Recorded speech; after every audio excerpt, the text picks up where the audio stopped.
I pulled into the parking lot thinking I was late. Kristen had made the reservation weeks ago, called it a surprise for our 10-year anniversary. There was another dinner planned with her family for later in the month, but I didn't know about that yet. She picked the place, a high-end steakhouse in downtown Charlotte. I walked in expecting steak and champagne. What I got felt more like an ambush. The hostess smiled too wide and said, "Right this way, Mr. Hale," like she already knew something I didn't. They'd booked a private room, but the doors were open. Easily 30 people inside. Her parents, a few of her co-workers, people I barely recognized from her Pilates group. My gut twisted, but I kept walking. Kristen stood when she saw me, wearing this red dress she hadn't worn in years. Her hair and makeup were done like she was hitting a red carpet. She smiled like nothing was wrong and handed me a glass of beer before picking up her own wine. Then she raised her glass high. "To freedom," she said, grinning wide. "To being single again. To better options." Laughter scattered around the room like someone had dropped plates. A couple people clapped. Her mother looked like she'd just won a poker game. Her dad sat back and chuckled like this was all some inside joke. I just stared at Kristen, my glass frozen midair. The room blurred for a second, like I was under hot lights. She leaned in, smug, and handed me a small box, wrapped in silver paper, still smiling. "Go on," she said. "It's a gift." I opened it, hands stiff. Inside was a black hoodie, folded neatly. On the front in white block letters, 10 years of letdowns. Someone near the back let out a low whistle. Her mom covered her mouth like it was the funniest thing she'd ever seen. I clenched the box tight, my knuckles going white. My whole face burned, but I didn't blink. I scanned the crowd, every single one of them looking at me like I was the punchline to a joke they'd been telling for months. I took a breath, just one, raised my glass, looked Kristen dead in the eye. "To being free, single, and searching," I said, and I made damn sure my voice carried. Then I clinked my glass to hers, set it down hard on the table, and walked out. No pause, no second look. Straight into the cold night air, my hands still shaking. Quick note before we keep going. Share which city or country you're watching from.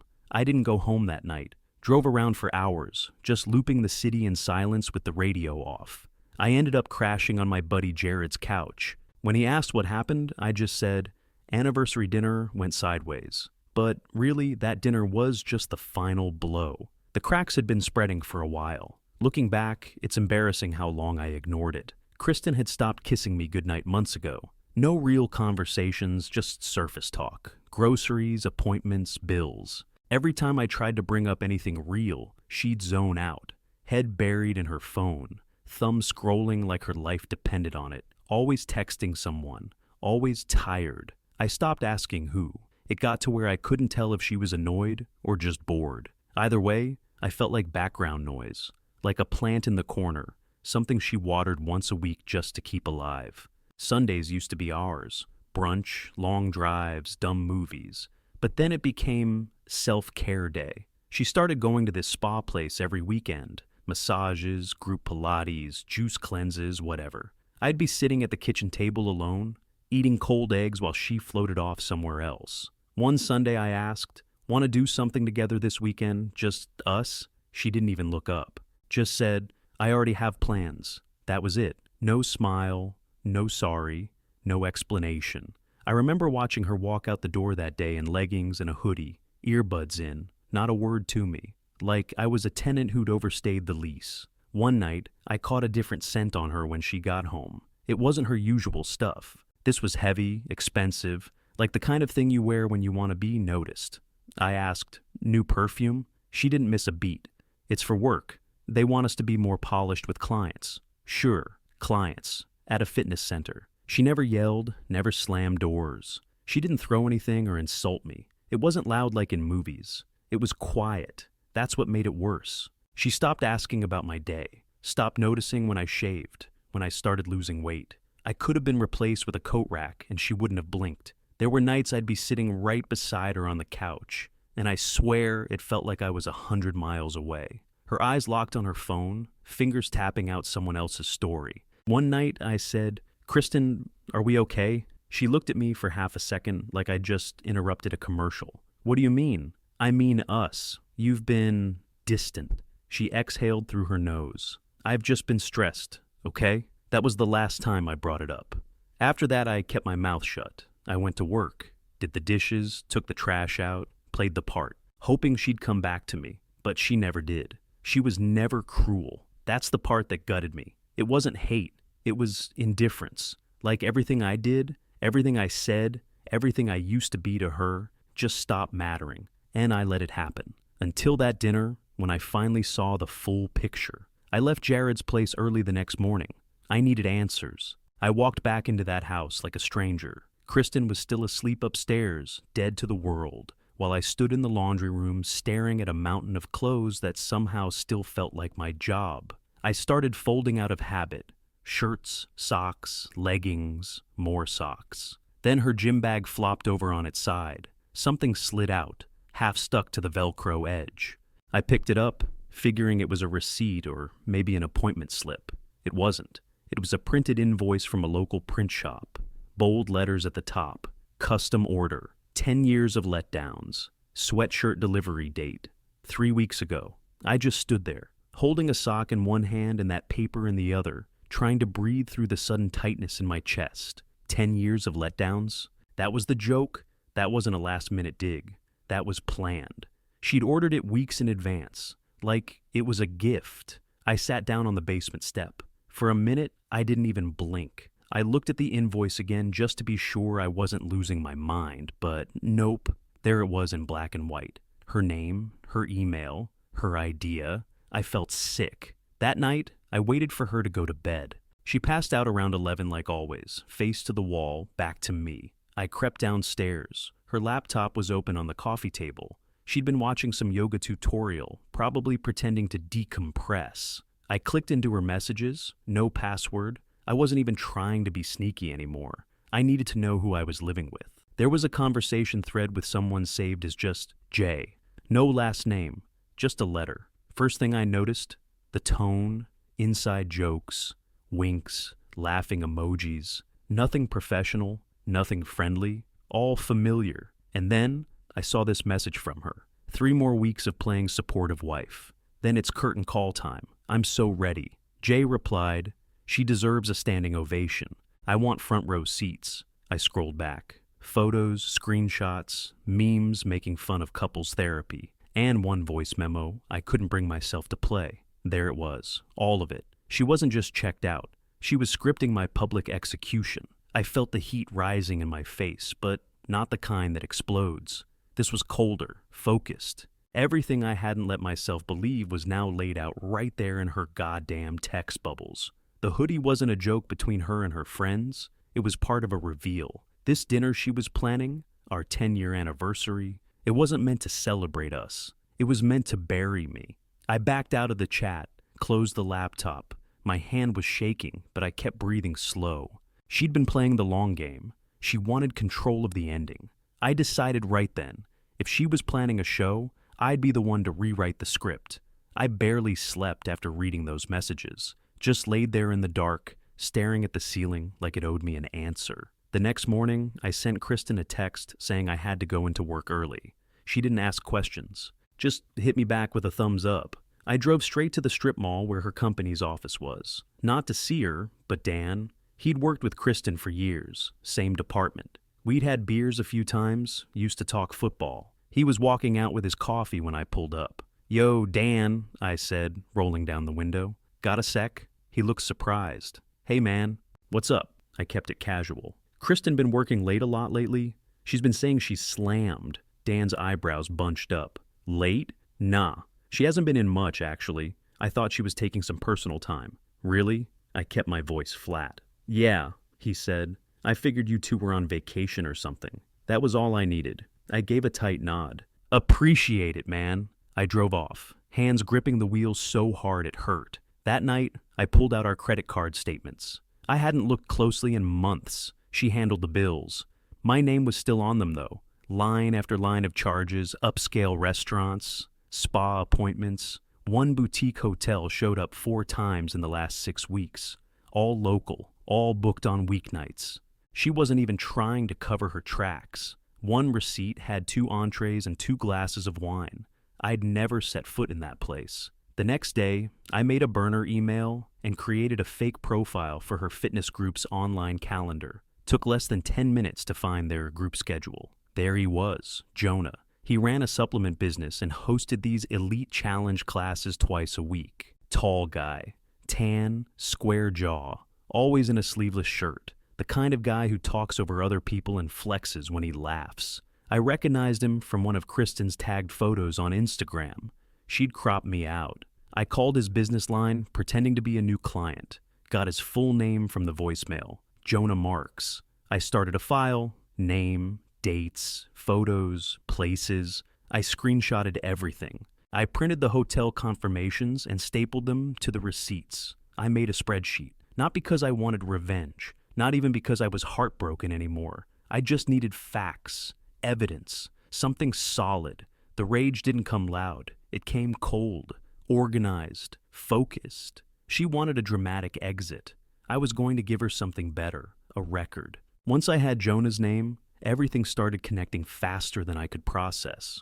Her parents had always treated me like I'd borrowed their daughter instead of married her. Her mom's favorite move was the half smile and the backhanded compliment. "You're lucky Kristen keeps things so organized. Not every man could handle her level of drive." Her dad didn't even bother hiding his smirk when I'd talk about work. He made more money, so in his mind, that meant he made more sense. Now, it all started to feel deliberate. I called Kristen's cousin Eric one night.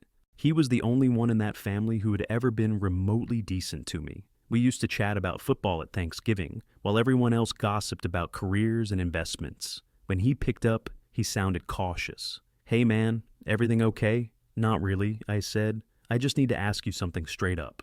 Is there something going on with Kristen?" Silence stretched on the line for a few seconds. I could almost hear him deciding how much to say. "You didn't hear it from me," he finally said, "but your name's been coming up. A lot." "In what way?" He sighed. "They've been saying Kristen deserves better.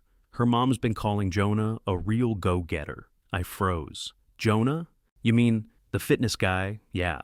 He's been around lately. Not at parties, but the lake house, dinners. He's tight with her dad now." That last part hit like a gut punch. Her dad. The man who gave me a lecture about loyalty the night before our wedding. Eric kept talking. "They're not even subtle about it. I don't think Kristen's hiding him anymore." I gripped the phone harder. "So they all know? Look, man, I shouldn't even be telling you this. But yeah, they know. They just," he hesitated, "they think you'll take it quietly." I didn't say anything. My jaw locked and my chest burned like I'd swallowed something sharp. He cleared his throat. "You should talk to someone. A lawyer, maybe." "Yeah," I said. "That's exactly what I'm gonna do." I hung up before he could say another word. That night, I couldn't sit still. I walked the living room floor until the sun came up. Every memory started twisting in my head. Her mom's smirks, her dad's fake compliments, Kristen's blank stares. This wasn't just infidelity, it was strategy. A family campaign to erase me like I was an entry on a spreadsheet. By mid-morning, I'd made an appointment with a divorce attorney downtown. The kind of woman who looked like she'd seen 100 wars and won most of them. She slid her glasses down as I told her everything. The messages, the receipts, the invoice, the family involvement. When I finished, she leaned back in her chair. "You need to protect yourself immediately," she said. "Lock down every account that's in your name. Cancel anything joint that can be drained." If she's been planning this long, she's already several steps ahead. I nodded slowly, the weight of it all pressing in. She pushed a legal pad across the desk. "Start a file. Keep every piece of proof. And don't confront her yet. Not until you're covered. Once people like that sense you're aware, they'll move faster." I took the pen and wrote down everything she said, every step, every warning. When I stood up to leave, she added one last thing. "Get your finances locked down now." That word, now, rang in my head all the way to the parking lot. By the time I started the car, I'd already decided.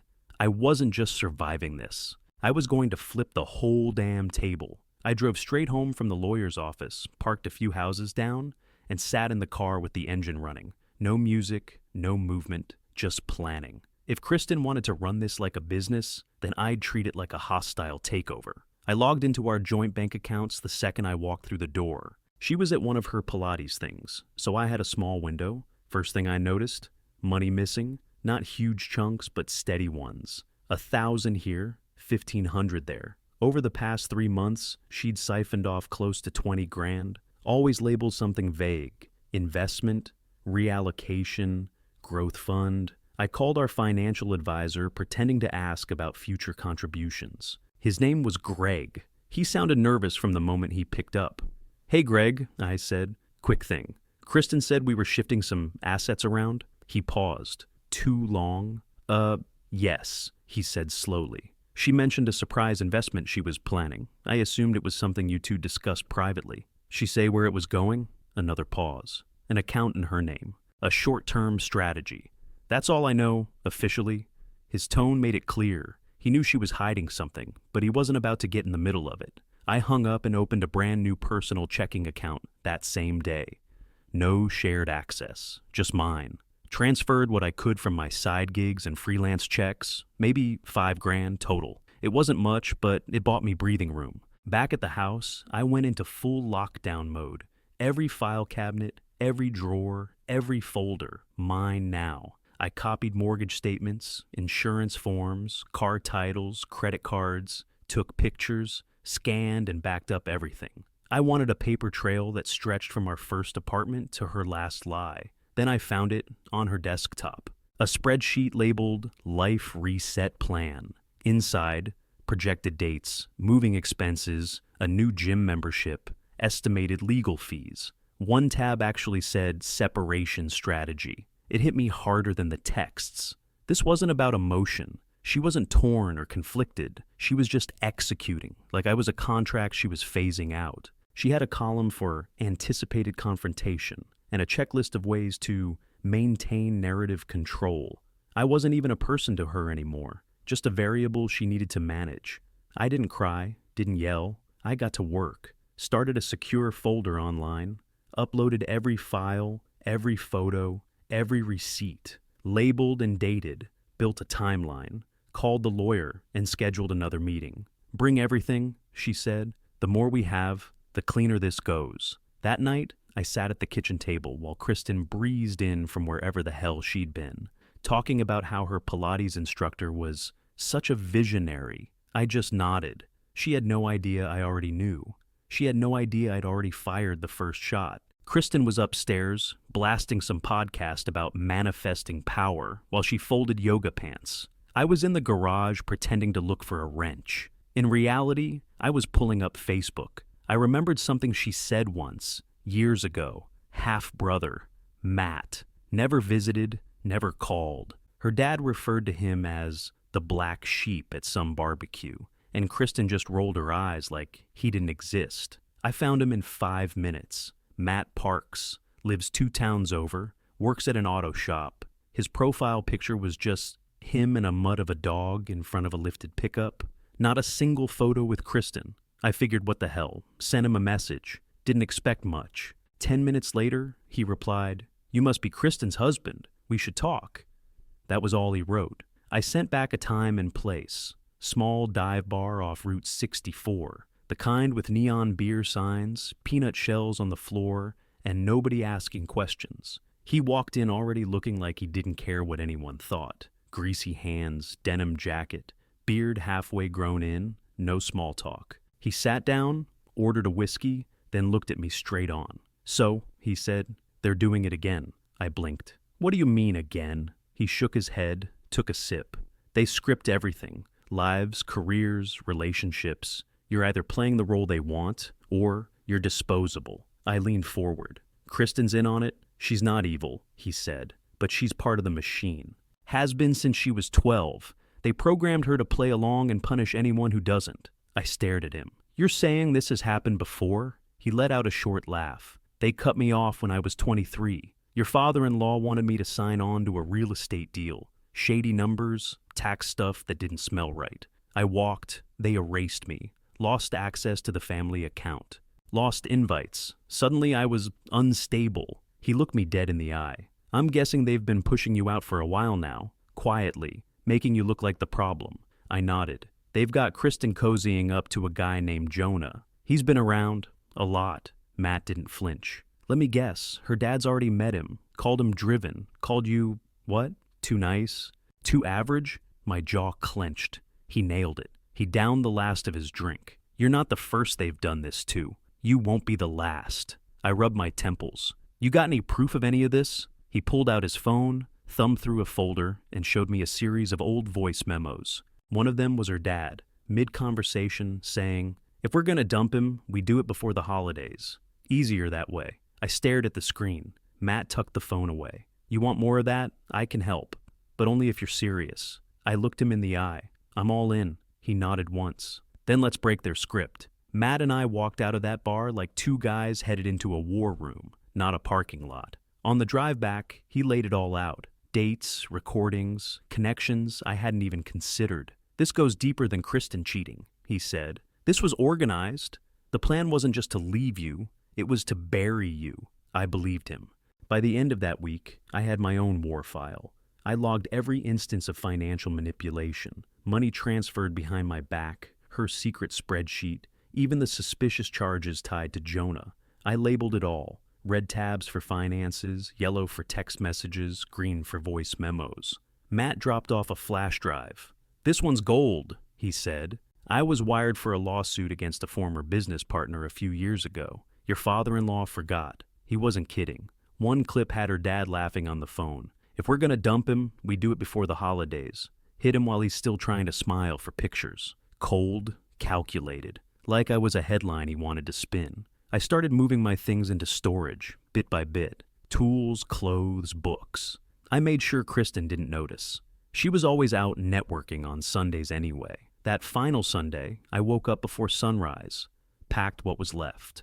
I only left behind the furniture she brought into the marriage. Cheap modern stuff that looked good in Instagram photos, but had no soul. By the time she walked in from brunch, the house was empty. My key sat on the counter with a post-it that said, "Don't bother calling."